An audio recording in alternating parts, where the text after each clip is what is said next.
Proceso de primarias en el Partido Popular. Pablo Casado está casi convencido de que puede ganar el Congreso de los días 20 y 21.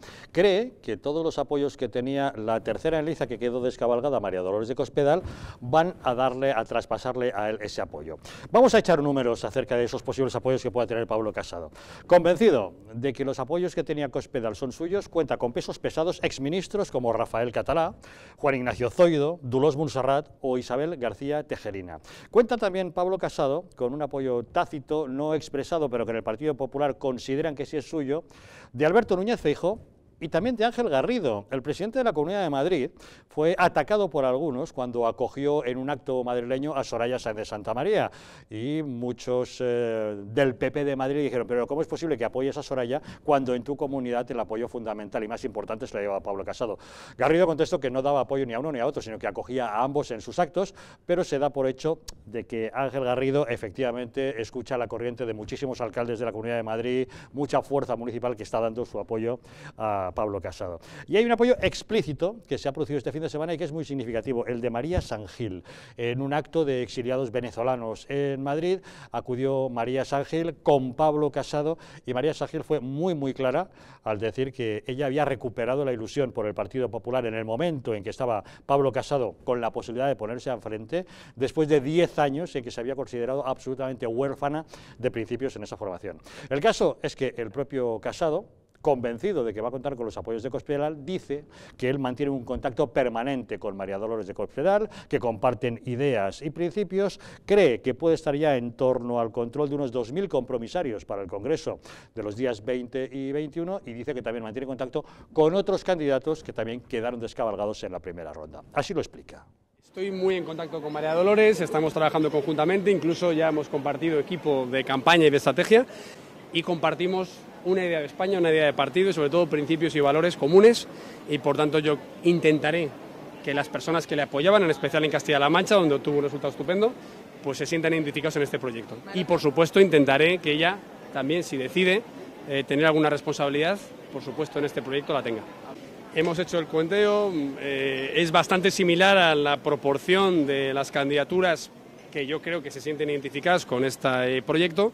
Es verdad que yo creo que superamos los 2.000 compromisarios y que lo estamos haciendo a conciencia. Que los 4 candidatos que no pasaron el corte estamos al habla, estamos compartiendo una línea de futuro y bueno, incluso puedo decir que es muy probable que algunos de ellos participen en campaña. Y Soraya Sáenz de Santamaría debe estar bastante convencida de que Pablo Casado tiene razón y que tiene posibilidades de ganar ese Congreso, porque no hace más que insistir en esa opción de la candidatura de unidad, que él se sume a la candidatura de ella, que ella a fin de cuentas resultó ser la más votada por los afiliados en la primera ronda, que ella interpreta que los afiliados lo que quieren es eso, que lidere una candidatura unitaria. Y respecto al debate, el famoso debate que pedía Pablo Casado y que ella decía aceptar y que finalmente el aparato del partido ha parecido rechazar, dice que bueno, que a ella le hubiera convenido, pero que aquí no se trata de lo que le convenga a ella, sino al partido y a España. Bueno, pues yo seguiré insistiendo. Yo creo que somos un partido, que nuestros afiliados han hablado, que han decidido que yo sea la persona que pueda liderar ese punto de encuentro para una candidatura de unidad, y yo desde luego lo voy a intentar y voy a seguir insistiendo porque creo que es bueno para nuestro partido y que es bueno para España, un partido popular fuerte, unido y ganador. Pues entonces no sabemos sumar. Probablemente en este partido no sepamos sumar. Mientras sepamos multiplicar, iremos bien.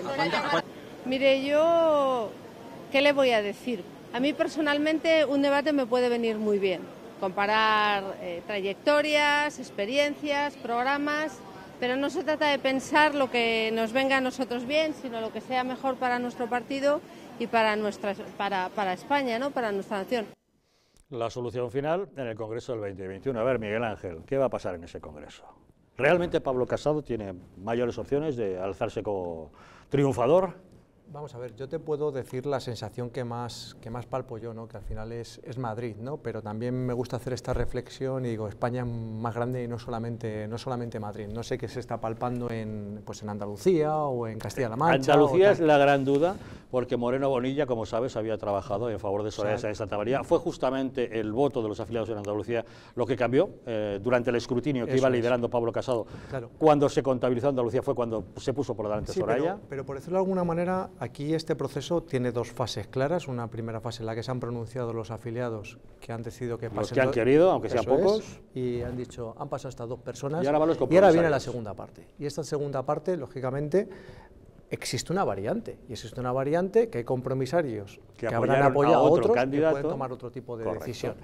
Hay gente que lo ha criticado, bueno, pues la propia Soraya la escuchas diciendo que oye, que yo he sido la más votada y que por tanto yo debería encabezar este proyecto, pero ¿no? Pero conocía las reglas del juego, eran dos vueltas. Las reglas son las que son y evidentemente pues hay esta segunda vuelta donde los compromisarios, con el análisis de lo que propone uno y lo que propone otro, pues tendrán que tomar una decisión. Y algo muy importante, que yo creo que no se lo está diciendo nadie, pero lo voy a decir yo, aquí.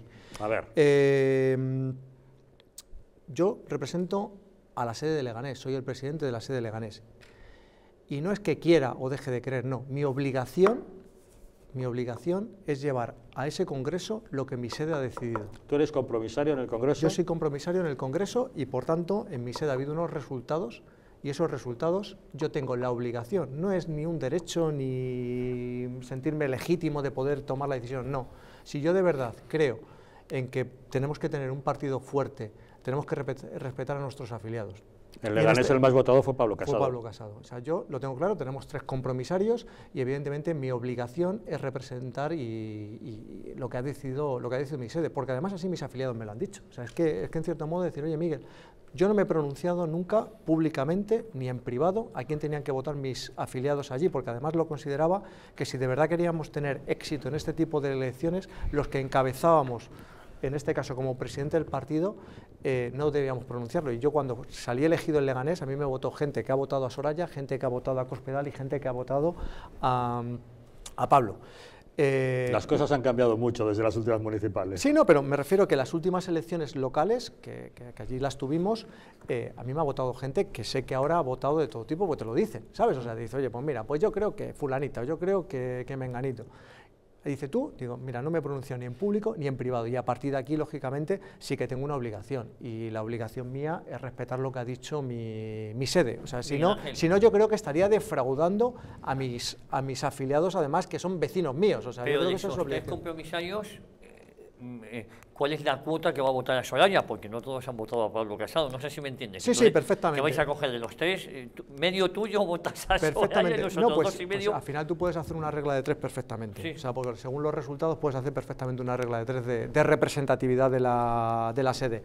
Y te hablo de la mía, que ha tenido, lo que pasa que es que ha sido 85, no recuerdo exactamente si han sido 85 o 86 Pablo, 30 Soraya y 20 Cospedal. Y la verdad que yo valoro mucho la gente como tú, que estáis en pueblos, además nada fácil para otras opciones ideológicas históricamente que han sido la izquierda, ¿no? Y eso lo valoro independientemente de lo poco que os ha ayudado el partido a nivel nacional, porque vosotros os habéis partido la cara en vuestro pueblo y el partido a nivel nacional posiblemente no haya sido su comportamiento lo más edificante. Pero dicho esto, este proceso de primarias ha servido para darnos cuenta que el Partido Popular no tenía 875.000 afiliados, que yo creo que no llegan ni a 100.000, cosa que no es nada malo. Lo que pasa es que se nos vendía que tenía más afiliados que incluso el Partido Conservador alemán, cuando Alemania nos dobla en población y tienen 400.000, y aquí decimos que teníamos 875.000. Primera conclusión, hay 100.000 afiliados como mucho. La otra conclusión es que hay gente que ha nacido siendo compromisaria y que es un factor corrector dentro de la democracia. Te quiero decir que al final el afiliado no va a decidir quién será el futuro presidente del Partido Popular. Yo auguro que será Soraya, no porque las bases quieren que sea Soraya, sino porque ese factor corrector va a ser el que haya en el Congreso. Pero luego hay una cosa muy importante. Pablo Casado hablaba de proyecto. Coño, ¿qué proyecto? Yo no lo conozco, porque nadie nos ha hablado aquí de proyecto.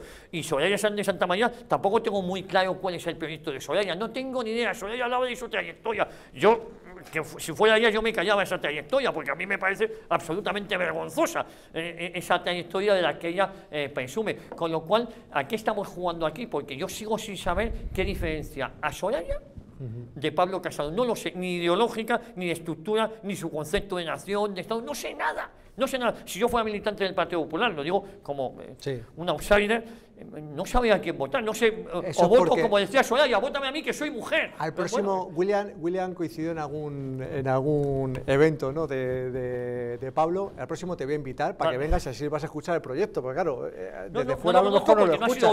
No, pero desde fuera a lo mejor no lo escuchas. Claro, date cuenta que esto al final no es un proyecto para España, que no quiere pero un debate que los afiliados han tenido la oportunidad, de ir a numerosos actos que se han hecho en todo el territorio español para escuchar los diferentes proyectos de unos y de otros. Pero tú sabes decirme un elemento diferenciador, Miguel Ángel, te lo digo como un elemento diferenciador entre el proyecto de uno, algo que yo me oriente por dónde van los tiros, porque claro, Pablo Casado se supone que representa nada más conservador y su mano derecha es Javier Maroto, no digo nada, pero te quiero decir, son cosas que luego si vas a buscar el voto de la familia tradicional, lo digo desde fuera siempre, con todo mi respeto, pues a lo mejor te cuesta un poquito más.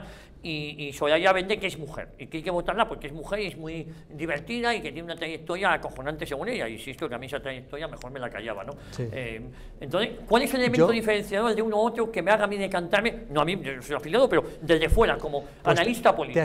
Te aseguro que si tú escuchas a uno y escuchas a otro, encuentras esas diferencias en tanto en la percepción de cómo se va a actuar con las víctimas del terrorismo, cómo se va a actuar dentro de la unidad del propio Partido Popular, de cómo se va a actuar dentro de la unidad de España. La ley de memoria histórica, que la ira derogada con Pablo Casado, con Soraya no, porque ha tenido responsabilidad de gobierno y no lo ha hecho, pero con Pablo Casado derogaría la ley de memoria histórica, que es uno de los cánceres de este país y que deslegitimiza incluso la propia Casa Real. Yo la ley de memoria histórica también la hemos debatido en alguna ocasión aquí, digo, si lo que hay que aplicar es la ley de memoria histórica, pero a unos y para otros. Bueno, digo, a lo mejor se aplica la ley de memoria histórica. No mirándola, y te está hablando alguien que creo que aquello pasó, y cuando pasó yo nací ya en el 76, digo, ¿de qué me estáis hablando? O sea, es así de claro, o sea, es como cuando escucho determinadas conversaciones, digo, joder, me suena a etapas muy arcaicas y hay que evolucionar. O sea, yo te escucho, por ejemplo, hablar de que va con Maroto, las familias más tradicionales, hay que evolucionar. Hay que evolucionar. O sea, hay que evolucionar. O sea, es decir, hay que evolucionar. No, el Partido Popular es que fue el Partido Popular que puso un recurso de anticonstitucionalidad por la ley de matrimonios homosexuales y el mismo día iba a la boda de Javier Maroto. Por eso tiene que hacer mirar es el Partido Popular. Por eso te digo que dentro del propio Partido Popular, que esa ha sido la virtud del Partido Popular, esa es la gran virtud del Partido Popular, que hay unas determinadas cuestiones en las que estaremos totalmente de acuerdo y luego hay otra serie de cuestiones personales que además afectan mucho desde un punto personal. Si yo fuese lo diré, que no pudieses a lo mejor tener hijos, decía, estabas de acuerdo con el embarazo subrogado. Sin embargo, hay una parte del Partido Popular que no está de acuerdo con ese embarazo subrogado. Como analista, hay una serie de cuestiones morales. Hay una serie de cuestiones morales que es complicado, es complicado pronunciarse y lo bueno del Partido Popular es esa pluralidad que puedes llegar a coger. Yo creo que esa pluralidad la ha llevado a la nada más absoluta, porque van a acabar discutiendo sobre la nada más absoluta. Yo te he dicho antes que me gustaría conocer a alguien que hubiera votado a Soraya. Te lo digo pues también como outsider, para que me explicase por qué votan a Soraya.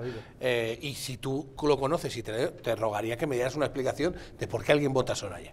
Porque yo a Soraya lo primero que le diría es que no es que haya ganado por el 37%, que eso está muy bien visto desde el punto de vista triunfalista, es que no lo ha votado el 63% restante. Es decir, el 63% de los que han votado no la quiere. Ten claro eso. Porque luego, cuando se hacen las representaciones, sí, es que los números engañan mucho, pero hay que saber leerlos en los dos sentidos, ojo, ¿eh? Entonces, ¿que vaya a ganar Pablo Casado? Pues probablemente. ¿Va a ganar más parte de la derecha? Como decía Javier, pues sí, es que es la derecha. Es que a lo mejor lo que la gente del PP quiere es la derecha. Porque yo, si no soy de derechas, ¿para qué voy a votar al PP? Pues me voy al PSOE, que es donde podía estar Soraya. Soraya podía estar en el PSOE, en el PP, bueno, no digo en Podemos, pero vamos, en Ciudadanos, podría estar. Como Cristina Cifuentes. Podría estar en todos los lados, claro, hombre, podría estar en todos los lados.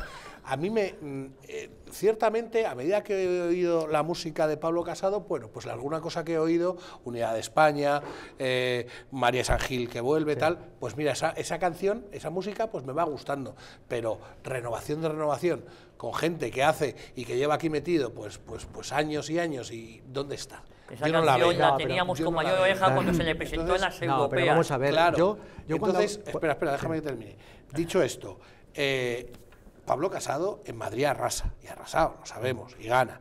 El tiro en el pie que se ha pegado Ángel Garrido, pues va a ser bonito, porque, te recuerdo, queda un congreso en Madrid. Hay pendiente un congreso en Madrid. Vamos a ver lo que dura Garrido después de este apoyo o el no apoyo a Casado. Pero decir, yo creo que esto, señores, yo quiero un debate de ideas. Yo quiero saber qué opina uno y otro de la unidad de España. Pero de verdad, que se lo pregunten. De la ley de memoria histórica, de la ley de memoria histórica, del aborto. Quiero saber lo que pregunta del aborto. Y no es porque esté ni a favor ni en contra de nada, pero quiero saber lo que opina alguno. Sí, pero, es más, quiero saber lo que opina el presidente del gobierno de este país de algo, es cierto. Sí. Pero, hombre, quiero saber qué opina, porque tú realmente crees que el afiliado del Partido Popular lo sabe. El otro día aquí sacaron una estadística, coño, es que hay más cargos políticos en algunas comunidades que afiliados que iban a votar. Hombre, eso es terrible. De todas formas, Miguel Ángel, tú hablabas de evolución. Yo creo que es una involución en algunos de los postulados. Yo no creo que sea evolucionar determinados postulados morales o hacer renuncia de ellos, ¿no? Yo creo que es todo lo contrario, que sería una involución, no una evolución. No creo que la sociedad deba ir por ahí, pero bueno. Cuando hablamos de renovación... Ojo, y con el respeto individual a cada persona que se acueste con quien le dé la gana. Pero... Claro, yo cuando hablamos de renovación, aquí claro lo he dicho, ¿no? Digo, yo en política activa llevo 7 años, no llevo más. Y digo, yo soy heredero de las cosas buenas y las cosas malas que se han hecho dentro del Partido Popular. Lo que hay que hacer es esas cosas buenas, repetirlas y evidentemente volverlas a hacer, y las cosas malas no volverlas a cometer. Y no es malo, o sea, eso no es malo, y hay que reconocer donde ha habido errores y una vez que, evidentemente, no volver otra vez a repetirlos. Cuando tú hablas de la renovación, dice, ¿dónde está la renovación? Hombre, lo que no va a llegar es alguien que no conoce nadie a presentarse ahí en estos momentos. Se presenta Miguel Ángel Recuenco, que lleva 7 años dentro del Partido Popular, y dirá, bueno, ¿este chaval quién es? O sea, es decir, los de mi pueblo me querrán un montón, ¿no? Pero hay una realidad, ¿no? Que España es más grande y hay que trabajar con ello. Segundo, sí, por supuesto. Claro que eso es la democracia, pero... A lo mejor, no vaya a ser que llegue alguien que sea muy bueno. No, eso no puede pasar. No. Vamos a ver. Claro que puede haber gente muy buena, pero hay una realidad social que te tienen que conocer, tienes que tener la oportunidad de que te conozcan. Y evidentemente tú te estás trabajando en un determinado ámbito y no te conocen. De hecho, a las pruebas me remito. ¿De quién estábamos hablando? De 3 candidatos, de los otros 3 no se hablaba. No sé si me... O sea, que es que... Pero no se hablaba porque no... uno había sido ministro. Sí, pero era el más conocido. Era el más conocido de los americanos, pero que pueden llegar 7, 6 por cada partido. Si no pasa nada. Y luego te sale... Y no pasa nada. Más o menos un Obama, o te sale un Trump. Normalmente gana el que conoce más la gente. O sea, es así de claro. Y en este caso los afiliados hay una realidad. Aquí cuando se presentaron 6, que se ha criticado que se hayan presentado 6 también, digo, ¿no? Que a mí me parece bien que se hayan presentado 6, como si se presentan más, digo, pero verdaderamente solo se hablaba que tenían oportunidad 3 personas, y cuando tú hablabas de si los programas son los programas, cualquier afiliado del Partido Popular ha tenido la oportunidad de ver lo que dice cada uno de los que se han presentado, porque si este programa, quien no lo ha tenido es quien no es afiliado del Partido Popular, porque estamos hablando de un proceso interno. Porque estamos hablando de un proceso interno. Venga, haber asistido a la reunión. ¿Tú qué opinas? Yo tuve efectivamente oportunidad de compartir, de escuchar a Pablo Casado, de compartir con Miguel Ángel ese acto en el que Pablo Casado invitó a un grupo de representantes de la disidencia política venezolana en España. Estuvimos el padre de Leopoldo López, el señor Leopoldo López Gil, el alcalde Antonio Ledesma, el alcalde de Caracas, y estuve yo, ¿no? Su mujer, Michi Capriles, también estuvo. Exacto, estuvo Michi Capriles y estuvo Lester Toledo. Correcto. Diputado venezolano que... De Voluntad Popular, el mismo partido de Leopoldo. Exactamente. Y yo realmente ese acto lo presencié con muchísimo interés porque, no sé, tal vez, a lo mejor me preocupa entender que todo esto se está desarrollando dentro de un proceso que ha estremecido el sistema político español. Hay una ruptura evidente del bipartidismo y los 2 partidos más importantes, indispensables y necesarios para el sostenimiento de la democracia española, bueno, pues han sufrido unos remesones intensos en los últimos años. Tal vez en el Partido Socialista se solucionó el tema de la manera que comentábamos antes, una salida casi que en falso, ¿no? Y Pedro Sánchez vuelve, después de haber sido despojado, expulsado por los suyos, volvió a conducir el Partido Socialista. Pero dentro del Partido Popular, yo creo que se está produciendo un debate muy intenso, ¿no? Yo creo que cada quien tiene la representación de algo, de una manera de entender la vida política española. Y yo en este encuentro que sostuvimos vi a Pablo Casado muy cimentado en algo que cuando tú estás hablando de regeneración política tiene que tomarse en cuenta, que son los principios y valores de una sociedad. O sea, tú tienes que jerarquizar, establecer un orden de prioridades entre lo que son los intereses de España, lo que son los intereses de los españoles y finalmente lo que son los intereses de tu partido. Y para la recuperación y la regeneración de la política española yo creo que el orden es este, ¿no? Siempre pensando en que los principios y valores del pueblo español tienen que estar por encima de cualquier otro tipo de interés. Además me llama la atención ver a un hombre muy joven, creo que tiene 37 años, una capacidad extraordinaria para comunicarse de una manera muy bien estructurada, que forma parte de una generación, yo creo que es la generación del relevo, ¿no? Políticamente a veces ocurre eso, y en medio de esta coyuntura tenemos a un hombre, Pedro Sánchez, con 40 y algo, Albert Rivera, un hombre muy joven, 30 y algo, creo que no llega a 40, Pablo Iglesias, también un hombre joven, y este Pablo Casado, que tiene se está labrando una impronta. Y he tenido en alguna ocasión oportunidad de escucharlo y es denso políticamente. O sea, a Pablo Casado se le va a ver y se le va a entender a medida que se le permita desarrollarse. Entonces, bueno, pues a nosotros nos parece muy interesante, siempre viendo esto como un proceso en el que hay que tener muchísimo cuidado y muchísimas cautelas. Nosotros en Venezuela no supimos solucionar el problema de la regeneración de los partidos políticos cuando se produjo el quiebre del bipartidismo. Yo deseo que España lo haga.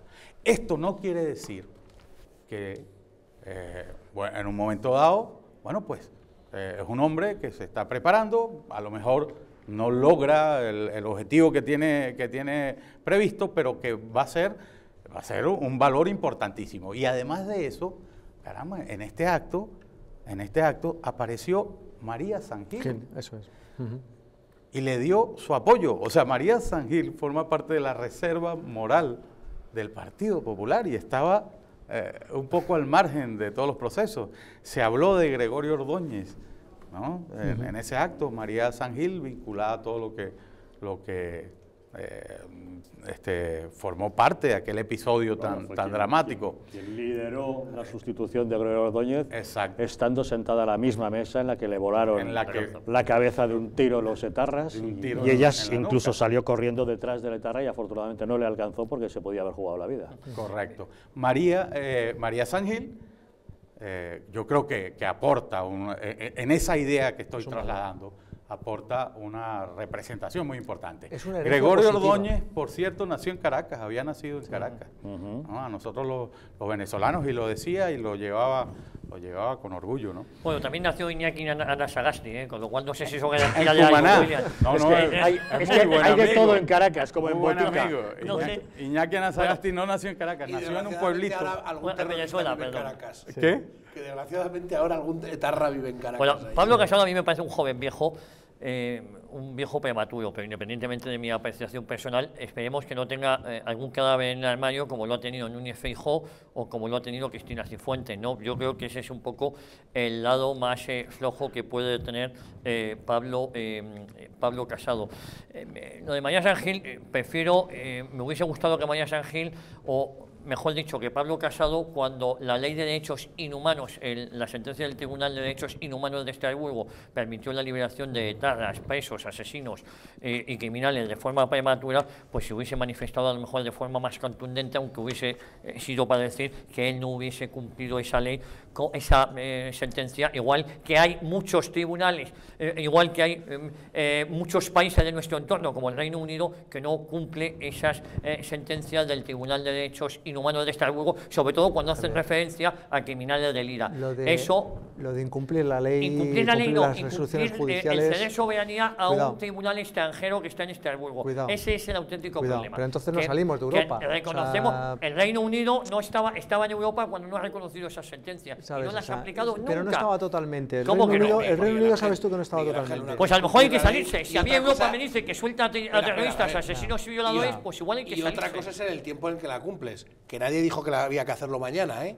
Nadie dijo que había que hacerlo mañana. Pero sin embargo el Partido Popular corrió en hacerlo. Pero vamos, yo he dicho, William, una cosa, el tema de la edad y la regeneración. A mí me gustaría que en mi país, de verdad, la regeneración fuera con personas de más de 50 años o de más de 60 años, fíjate lo que te digo. Y esa fuera la verdadera regeneración del Partido Popular y de todos los partidos. Porque aquí parece que necesitamos corredores de fondo, futbolistas. No. Yo necesito gestores y gente con experiencia, que con sensatez, que dirijan mi país. Y creo que alguien con 30 años no está igualmente capacitado que alguien de 50. Pues mira, te acabas de dar la explicación de por qué gente votó a Soraya. Bueno, pues veremos finalmente cómo termina ese proceso de primaria. Ya lo saben, día 20 y 21. Vamos a hacer una pequeña pausa y les contamos algo más. ¿Saben ustedes qué es esto? Sí, parece simple, ¿no? Es un salvavidas para Venezuela. Pequeñísima pausa y les contamos en qué consiste.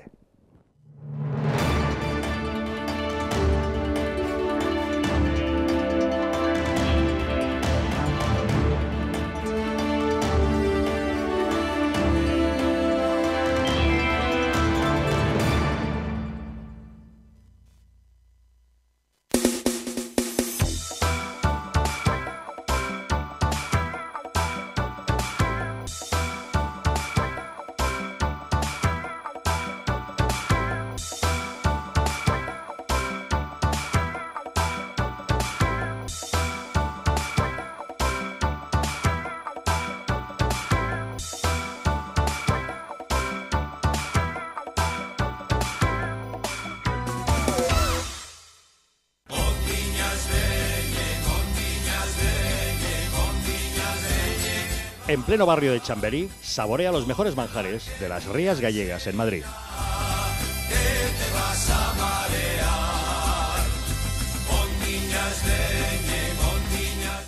Restaurante Villafoz, el mejor sabor de Galicia en Madrid. Te esperamos en la calle Gonzalo de Córdoba, número 10. Teléfono para reservas 91 593 88 71. El que no ama a su patria, no ama nada. Grandes traidores a España, desenmascara a los Judas que la historia ha convertido en héroes. Un pueblo puede sobrevivir a sus enemigos, pero no a la traición de sus gobernantes. ¿Por qué en nuestras escuelas los más infames, genocidas, racistas y sediciosos son venerados como auténticos héroes? ¿Por qué personajes que pretendían el exterminio de los españoles son homenajeados con plazas, calles y colegios en España? Desmontaremos una por una las falacias de la falsa leyenda negra. Un libro que descubre a los traidores que cambiaron para siempre el rumbo de nuestra historia. Porque solo conociendo a los traidores del pasado podremos identificar a los enemigos del presente.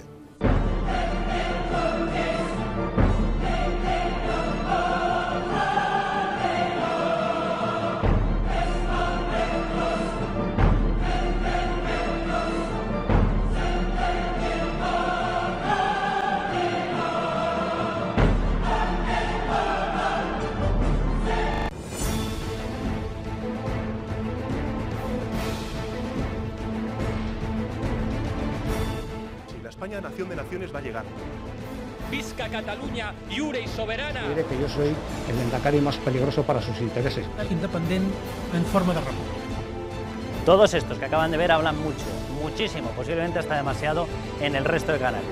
Y se les hace una crítica, pero pequeñita. Aquí va a ser al revés, en Distrito TV va a ser al revés. Aquí ellos van a poder hablar, por supuesto, pero la crítica va a ser mucha, muchísima, va a ser tremenda.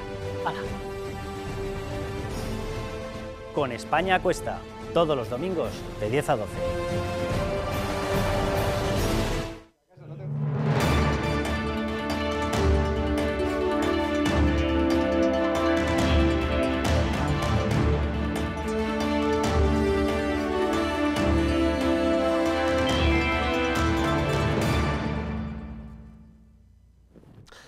Un salvavidas para Venezuela. ¿Por qué? En España puede haber unos 300.000 venezolanos, de los que a lo mejor 40.000 se encuentran en una situación difícil, o irregular, o sin papeles, con dificultades, sin ningún tipo de subsidio. El año pasado, 2017, 10.300 de ellos solicitaron el estatuto de refugiado, pidieron asilo político, solamente se lo concedieron a 15. El año anterior, 2016, lo solicitaron 4.500, solamente se lo concedieron a 4. ¿Por qué? Vamos a ver, la Convención de Ginebra de 1951 establece claramente que se puede otorgar estatuto de refugiado a aquellos perseguidos por motivos de raza, nacionalidad, religión, opiniones políticas o pertenecer a determinado grupo social. Como ustedes saben, los venezolanos en España, en su gran mayoría, vienen huyendo del régimen bolivariano, del régimen chavista, y vienen a España y muy pocos de ellos obtienen este estatuto de refugiado. Por eso ha nacido esta iniciativa, un salvavidas para Venezuela, para solicitar que se reactive el Real Decreto de protección temporal. Se trata del Real Decreto 1325/2003 de 24 de octubre, por el cual se aprueba un reglamento sobre el régimen de protección temporal en caso de afluencia masiva de personas desplazadas, cosa que está ocurriendo en nuestro país con los venezolanos. Es afluencia masiva de venezolanos que vienen a España y que requieren de una serie de ayudas, como por ejemplo, autorización para permanecer en España, facilitar documentación, concesión de otro tipo de beneficios. Esa es la iniciativa, la solicitud de este Real Decreto, la que lleva por nombre el Salvavidas para Venezuela. Y el promotor de esa reactivación de ese Real Decreto es justamente Williams Cárdenas, que hoy nos acompaña. Señor Cárdenas, cuéntenos, ¿en qué consiste esto del salvavidas para Venezuela? Bueno, efectivamente, yo creo que es un instrumento que está concebido dentro de la legislación española para atender este tipo de situaciones de emergencia en las que miles de personas llegan a las fronteras del territorio español pidiendo refugio. Y eso es lo que justamente ha estado ocurriendo en los últimos años con la población venezolana. Los venezolanos huyen de la terrible crisis estructural, económica, política, social que vive el país, con un régimen totalitario que viola los derechos humanos de los ciudadanos, que ha sido reconocido ya por organismos internacionales como el Alto Comisionado de Naciones Unidas para los Derechos Humanos, o por un informe elaborado por 3 expertos que fueron contratados por el secretario general de la OEA, el señor Luis Almagro, que determinaron que efectivamente en Venezuela se cometen crímenes de lesa humanidad. En Venezuela se tortura, se persigue, se mata, se encarcela, se detiene ilegalmente a quien piensa diferente. Eso ha generado, bueno, pues un éxodo de venezolanos que han salido, muchos de ellos, cientos de miles de ellos, han salido por tierra hacia los países fronterizos de Venezuela, donde Brasil, tampoco encuentran gran estabilidad. Colombia, ¿no? Pero allí buscando, en cualquier sitio van a estar mejor que en Venezuela. Es que en Venezuela no hay alimentos y no hay medicinas, pero o sea, no se consiguen medicinas. Que tengan España como objetivo prioritario, un país europeo con el que comparten idioma, cultura, montones de lazos, ¿no? Claro, entonces ahí viene la aplicación, ¿no? Aplicación prácticamente yo creo que que se ajusta la situación de los venezolanos que se vienen a España buscando refugio con lo que está previsto en este reglamento. Este reglamento acordado por ese Real Decreto 1325/2003 del 23 de octubre, que prevé esta situación cuando se presentan estos casos de emergencia que conducen a que la administración central del Estado español no tenga capacidad para dar respuesta. Porque ¿en qué circunstancias se encuentran estos venezolanos en España? Bueno, estos venezolanos llegan muchas veces con lo opuesto. O sea, hay gente que viaja y que viene con un maletín y no trae más nada. Han abandonado su casa en Venezuela, sus bienes, sus propiedades. Bienes, han dejado todo, incluso muchos han dejado a su familia y se encuentran con que al arribar a España, bueno, pues empieza un segundo tránsito de otra agonía, que es la de no poder trabajar. En su gran mayoría son profesionales. Hay que remitirse a qué es lo que está ocurriendo en Venezuela. Prácticamente la que ha tenido que huir de Venezuela es la clase media.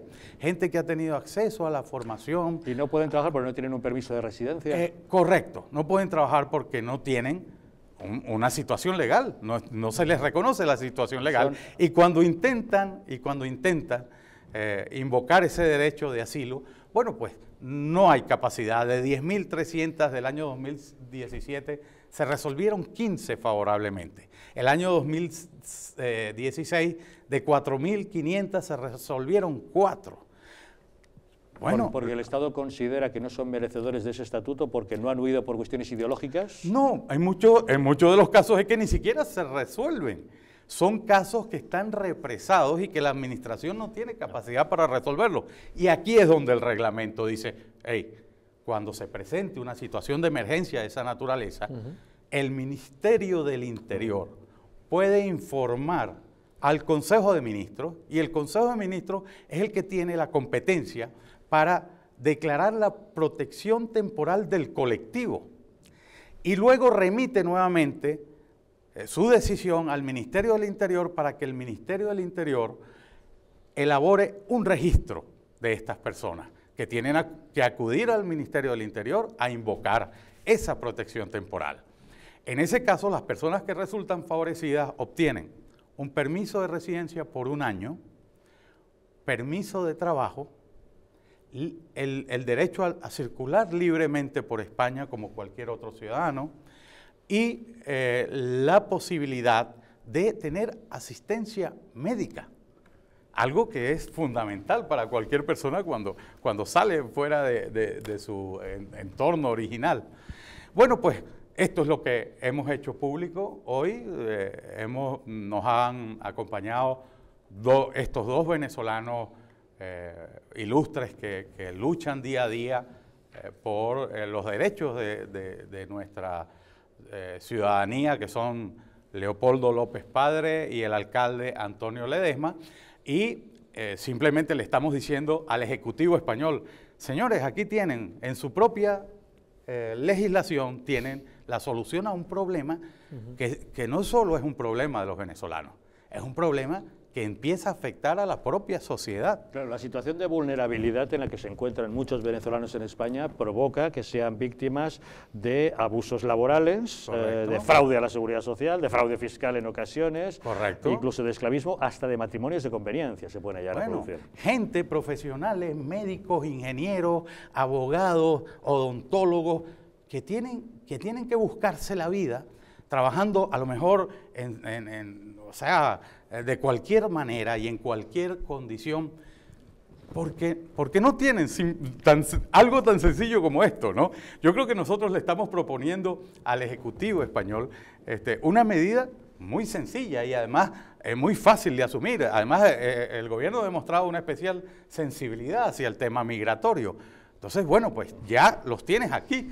Este gobierno ha demostrado una cierta sensibilidad hacia determinado tema migratorio. Claro. Muchos son jóvenes los que salen de Venezuela, pero hay un caso sangrante de los pensionistas que llevan 3 años sin cobrar sus pensiones desde Venezuela.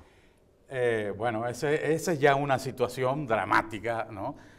No digo que la otra no lo sea, pero es que esta esta afecta a personas que están por encima de los 65 años.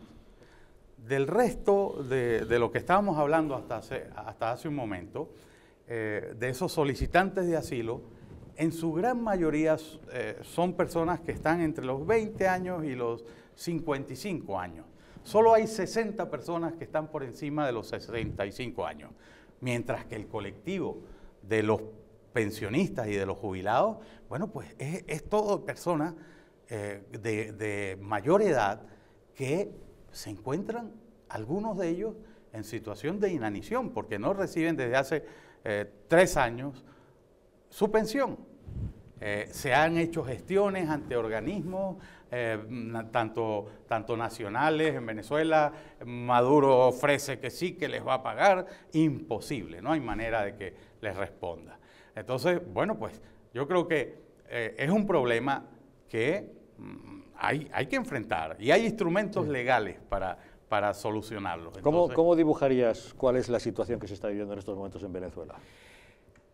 Hay un estancamiento digo, en lo que es la lucha por el desplazamiento del poder de estos señores, que es una auténtica banda, ¿no? Ya todos sabemos que están en su gran mayoría señalados tanto por los Estados Unidos, por países concretos que les han establecido sanciones. Son auténticos delincuentes, ¿no? Gente que ha traficado con drogas, gente que ha cometido delitos económicos, que ha violado derechos humanos, que tiene vínculos con el terrorismo, pero que conserva la fuerza de las armas.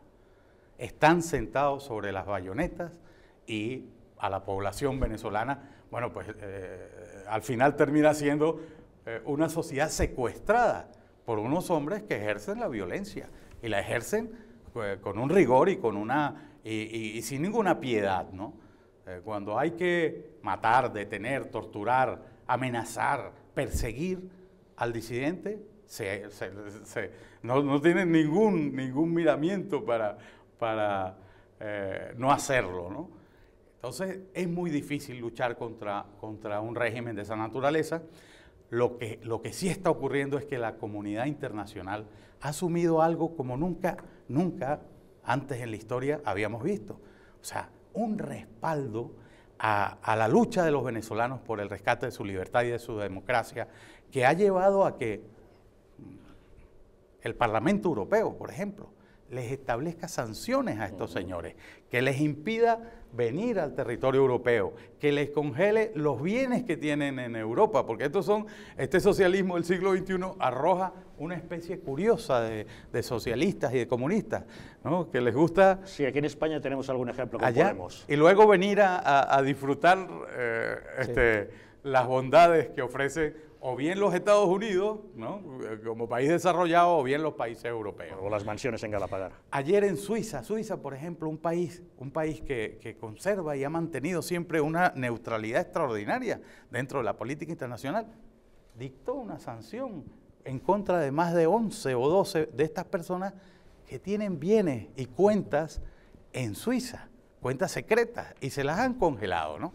Entonces, bueno, ¿hasta dónde la comunidad internacional nos puede acompañar?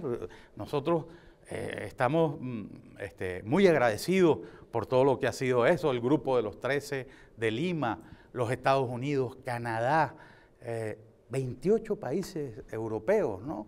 Y otros países que aspiran a entrar a la Unión Europea y que también se han manifestado a favor de la libertad del pueblo venezolano. Pero qué difícil lo tenemos. ¿Algún comentario? Bueno, a mí me gustaría decirle a William, yo conozco a muchos venezolanos en el exilio, que si lo han tenido mal hasta el momento, pues la desgracia a partir de ahora va a ser bastante peor, porque al gobierno de España no le interesa una inmigración hispana, no le interesa una inmigración cristiana, no le interesa una inmigración que hable español. En definitiva, no les interesa Venezuela. Que hay efectos llamadas a una inmigración magrebí de origen islámico, de la religión islámica, muy difícil de integrar dentro de la comunidad española. Y eso, por desgracia, es lo que le interesa. No le interesa una inmigración que es fácilmente asimilable o que tenemos muchas similitudes. No, le interesa todo lo contrario. Le interesa precisamente para desnaturalizarnos, ¿no? Y precisamente para ir borrando o ir difuminando nuestra identidad. No le interesa Venezuela y sí le interesa más pues una inmigración magrebí, africana o de difícil integración en España. Y eso, nos guste o no, es la realidad. Con lo cual, me da mucha pena decírtelo, pero a partir de este momento lo vais a tener todavía más difícil de lo que tenía. Javier, yo te agradezco la sinceridad con la que me hablas, ¿no? Y simplemente decirte que este salvavidas, ¿no? Un salvavidas para Venezuela, o sea, no nos lo hemos inventado los venezolanos. Resulta que el Parlamento Europeo ha decidido, en una resolución del día 5 de julio, o sea, hace nada, instar a los países miembros de la Unión Europea a dar solución al problema migratorio de los refugiados venezolanos. O sea, yo entiendo lo que me manifiesta, pero también, oye, desde Europa, donde se están tomando esas decisiones, se les está diciendo, señores, ahí hay un problema y lo deben atender. Ojalá... me equivoque, ojalá, efectivamente. William, yo lo primero, solidarizarme desde luego con lo que entiendo que es un pueblo hermano de los españoles, que son los venezolanos. Es un drama, como bien has dicho, William, lo que estáis sufriendo y lo que están sufriendo algunos. Tener detrás mía la foto de este espécimen de dictador, que no sé cómo puede dormir por las noches, alguien que está machacando y ha machacado a su pueblo y además lo ha arruinado, pues yo creo que hay varias cosas que hacer. Tú solo pides realmente por la gestión de los inmigrantes, que evidentemente es un desastre en todos los sentidos, tanto con el gobierno anterior como con el gobierno actual, porque sí es verdad que en España necesitamos una buena gestión de la inmigración y un sitio bueno por el que tomar ejemplos por esas clases medias que ha dicho William que está viniendo, que son gente con formación y mucho más adaptados que otros, que se les están facilitando mucho más las cosas. Eso es una pena y una tristeza, y espero que eso cambie y desde luego mi más sincero apoyo. Dicho esto, algo tendrá que decirnos la comunidad internacional y deciros a vosotros sobre qué está pasando con todos los bienes que hay allí en Venezuela y que están fuera, porque si el Estado suizo, que me consta que lo está haciendo, y entras en la lista FAC, que podemos explicar lo que es los venezolanos y demás, y se le paralizan los bienes, ¿por qué con ese dinero no se paga, por ejemplo, a los jubilados que tú decías que están aquí en España? ¿Por qué el gobierno español o alguno de los gobiernos españoles no hace para movilizar todo eso? Es decir, aquí hay bienes expropiados, aquí en España, que se usen esos bienes para atender las necesidades del pueblo que ha sido robado y chantajeado. Entonces, esperemos que nos dé una respuesta el gobierno español, ya no el gobierno europeo. Yo, William, ante todo, pues reconoceros, ¿no?, mi humilde reconocimiento, porque tampoco es más, ¿no?, toda la labor esta que estáis haciendo desde aquí, ¿no?, y como decía Leopoldo, ¿no?, que ayer lo dijo Pablo también, que aquí gana el que no se rinde. Exacto. Entonces, el que se cansa pierde. Eso es. Entonces hay que seguir con ello. Yo creo que, fijaros, ahí es donde antes estábamos hablando, ¿no?, de qué proponía uno, qué proponían los otros, ¿no?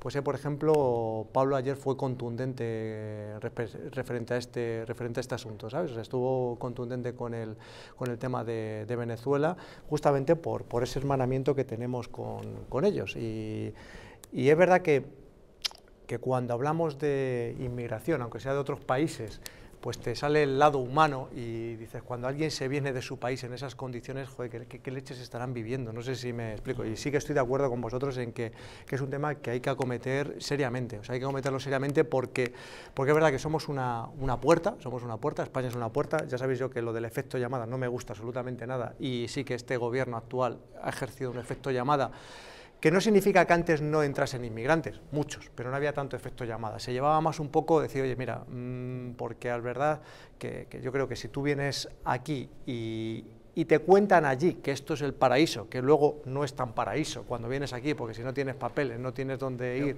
no tienes por hacer... Que esto más que inmigración son refugiados, porque estamos sí, dándoles, claro. hablamos de inmigración y es que son no, refugiados. Sí, pero los otros... Y si alguien merece el estatuto de refugiado, claro, solo es venezolano. Sí, pero que me refiero que los otros que vienen también de otros países también vienen huyendo, o sea, que no tienen a lo mejor... Por eso hay de todo y en este caso, por desgracia también, no sé si me explico, la mayoría, y yo los que conozco personalmente, que además conozco a algunos que están jubilados, que están en esa situación, concretamente unas mujeres allí en Leganés, que me dice, llevo sin cobrar la paga, pues eso, 2 años y medio, me dijo a mí, no sé si son 3 y medio, lo que... 30 ¿sabes? meses. 30, dice, llevo 2 años y medio sin cobrar lo que tengo, y la mujer me decía, ¿de qué manera se me puede ayudar? Pues yo creo que, oye, aquí habéis visto una legalidad o un resquicio legal, que así sea, ¿no? A ver claro. Qué dicen luego los argumentos también jurídicos hay por parte hay soluciones para poder hacerlo. Yo he viajado mucho a meterlo. Venezuela y he conocido la Venezuela de Chávez, que hace años, donde me pareció sorprendente, estaba yo en el Hotel Tamanaco y me pareció sorprendente que un presidente del gobierno, yo no tenía mucha idea la primera vez que fui, se sentara delante de una televisión y estuviera 8 horas hablando. O sea, a mí me pareció sorprendente. Hasta ahora que, por lo visto, el otro día me dijeron que ese hotel está hecho un asco ya y ya... Al estilo Fidel, sí, ese es el modelo. Es una pena. Pero que no solo hay recursos y resquicios legales, también los hay económicos, ¿eh? Ojo, sí, pero tiene que ir a la par. Tiene que haber voluntad de los gobiernos por ayudar en esto, y si Pablo Casado apuesta por hacer esto, y me acuerdo en otro momento que el líder de Ciudadanos viajó allí en un acto que, bueno... En época electoral, ya no toca ir, ya no hay elecciones. Javier, pero al final yo creo que ellos agradecen, como yo agradecería, cualquier tipo de ayuda y de apoyo, en contra de pues que alguien me pague... González, bueno, o como sea la de Zapatero. Sí, excepto la de Zapatero, que tiene que salir... La comunidad internacional está actuando, que quieras o no también es un determinado movimiento. De momento no ha llegado a otro tipo de actuación, que todo se andará, pero a día de hoy pues es verdad que por lo menos está actuando. William, ¿tú qué opinas de lo que está haciendo Zapatero? Bueno, nosotros caramba, ya en múltiples oportunidades hemos señalado la conducta impropia que está desarrollando el presidente Zapatero en ese supuesto diálogo. El señor Zapatero ha viajado 33 veces a Venezuela y 10 a República Dominicana, ¿verdad?, a cumplir una función para la que no está capacitado, porque un mediador, lo primero que tiene que ser, la primera condición es ser imparcial. Y resulta que el señor Zapatero simplemente responde al dictado que el Raúl Castro desde La Habana, Maduro, sus compañeros de Samper, Torrijos, han estado dictando. Entonces, caramba, el pueblo venezolano, ya la última vez que estuvo en Venezuela, lo repudiaron. La gente se le ocurrió ir a las elecciones estas, a la farsa que montó Maduro, y la gente en la calle... protegido por la policía. Por la policía, la gente en la calle lo repudió, ¿no? Entonces, bueno, esto forma parte de un conflicto muy, muy complejo. Nosotros tenemos una apuesta hecha desde hace muchos años en la Corte Penal Internacional, en la Fiscalía de la Corte Penal Internacional. Ya aprobó un examen preliminar. Estamos a la espera de que la fiscal, que se ha tomado todo su tiempo para resolver estas cosas, tome la decisión de abrir una investigación ya. Pero bueno, estamos en eso. El CEAR nos acompaña ACNUR, que dictó un exhorto a los países para que se reconozca a la condición de refugiados a los venezolanos.